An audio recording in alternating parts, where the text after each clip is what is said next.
Toll Road here, and we are in Grand Rapids, Michigan, where we are going to visit the Presidential Library and Museum of our 38th President, Gerald Ford.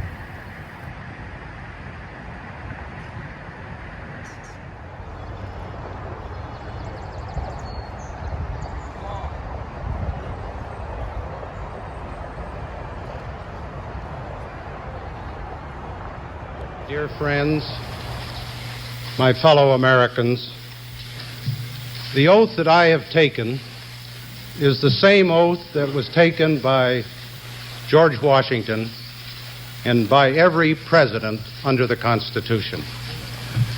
But I assume the presidency under extraordinary circumstances never before experienced by Americans. If I were to tell you that the 38th President of the United States of America's name was Leslie Lynch King Jr., would you believe me?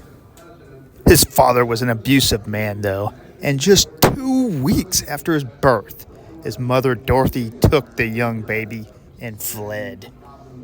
She would meet another man who would become the stepfather of the baby, and the baby would take the name of his newfound father, Gerald Ford. Now, when it came time for young Jerry to pick a high school, he could have went to the more elite Ottawa High School or the diverse South. Well, he went to South, and he would become a great student there and also excelled in sports, track and field, basketball, football. He was a real jock. You help start a scout troop, there's no guarantee one of the boys will grow up to be president, but you never know. Call Boy Scouts of America. He also was big into scouting and became the first, and I believe still only, president that made it all the way to become an Eagle Scout. After high school, Jerry decided to attend the University of Michigan, where he became a center and a pretty big star on the football team that ended up winning 2 national championships during his time there. Retired a jersey, and a very important one. Number 48, worn by President number 38. Gerald Ford here today. The president's jersey was retired at halftime. There he was, 3 years, 2 championships he played on, and then as a senior was the most valuable player and the captain of the 34 Michigan team. He thanked his teammates, the coaches that he had over his stay, and said how proud he was to be a graduate of Michigan. As you might expect, 106,000 came to their feet. I guess 100,000, maybe, whatever. There were some Michigan State people maybe not cheering, but everybody else was on their feet for the president at halftime. Adrian Carson had a chance to talk to sort of a special player and a special person down on the field. Do you recognize the face of the most valuable player from the 1934 Wolverine squad, number 48, center Gerald R. Ford, the 38th President of the United States? To have your number retired today, Mr. President, after all that you have accomplished, you admitted to me yesterday that you never set out as a senior here at Michigan to attain the office of President of the United States, or to have your number retired. At the age of over 80 years, this must be quite an experience for you here today. Well, as I said, it's overwhelming, unbelievable. When I left the University of Michigan 60 years ago, I had no idea that I would get into politics or end up in the White House. But I can say without any question, this day is memorable in my lifetime. After his time at Michigan, Ford would go on to Yale, where he would help coach the football team and earn his law degree.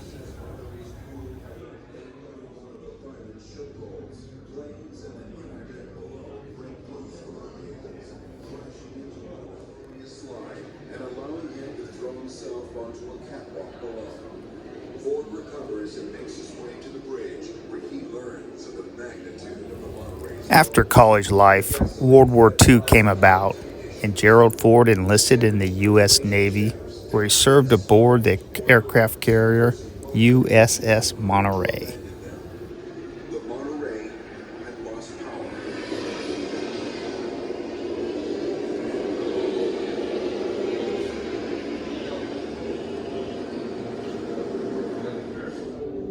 The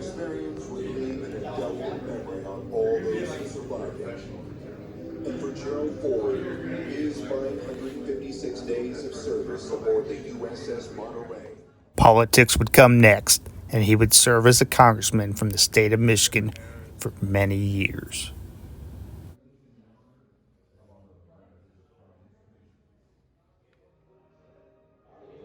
And here are some actual tools used during the Watergate scandal, which led to Ford taking over for Spiro Agnew and later taking the office of the presidency.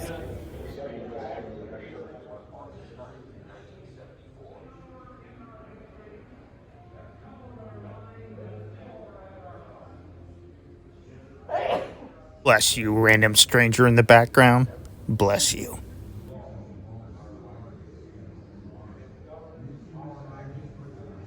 This is a really cool piece here. This is the actual pen that Gerald Ford used to sign the document that pardoned former President Richard Nixon.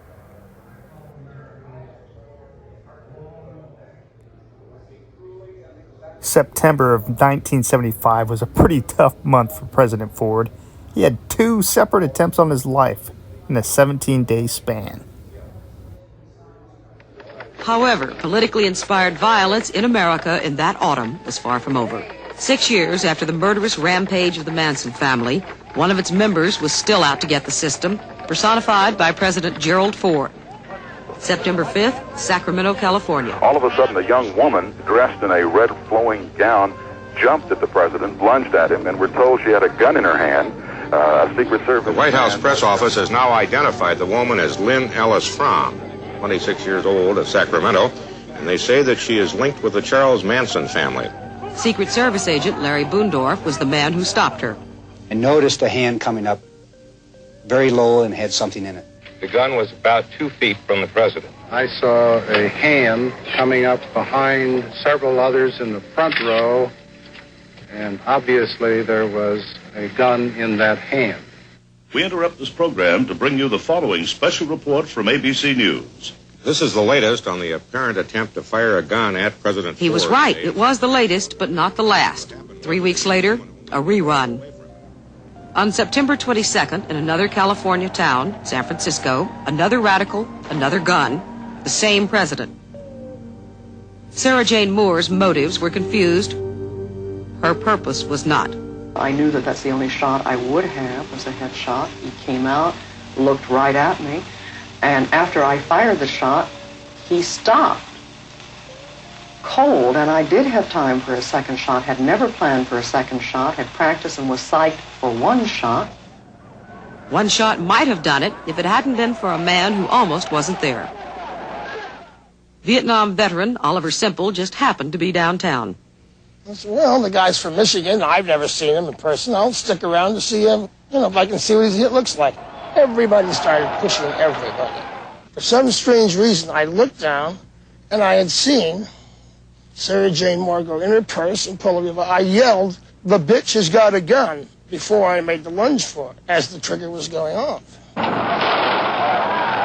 I grabbed her, and about 10 agents and 20 policemen were on us all, just like that.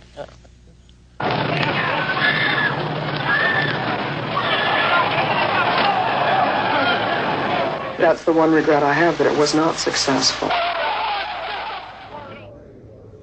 After these 2 attempts, this is the bulletproof vest that Ford would wear. And above is the actual gun they took away from Squeaky before she was able to shoot the president.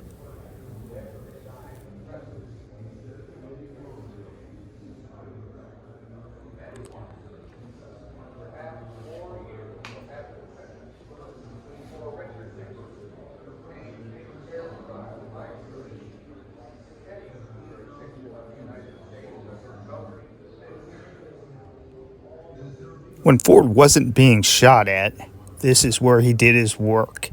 This is what the Oval Office looked like during the Ford administration.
Raindrops kept falling on their heads as Gerald and Betty Ford arrived in Austria. And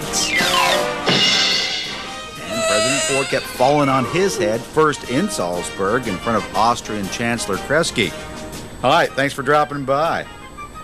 Then in Michigan on a trip up the same stairs. No problem.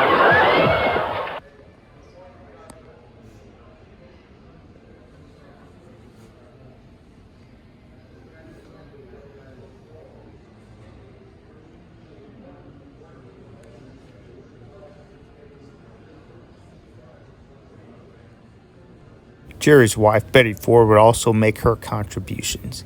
She was big in the ERA and also admitting to her own addictions to prescription medications and alcohol. And overcoming those, she started the Betty Ford Center.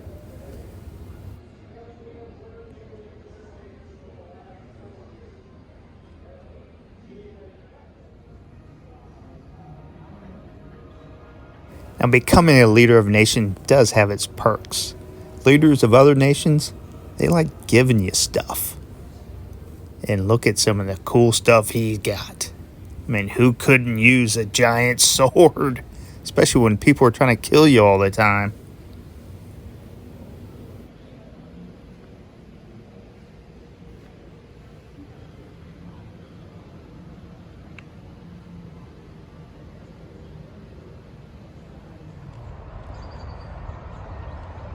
The museum also contains the final resting place of Gerald Ford and his wife, Betty.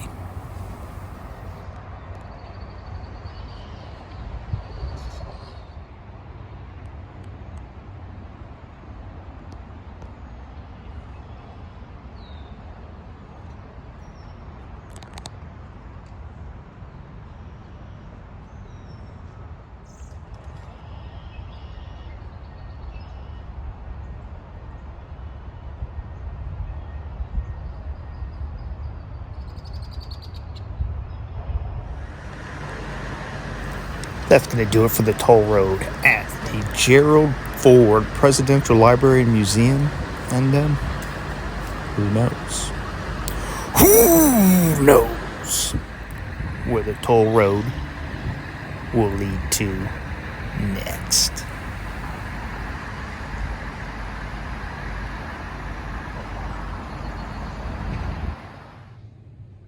And the honorable conduct of his administration, and the great rectitude of the man himself.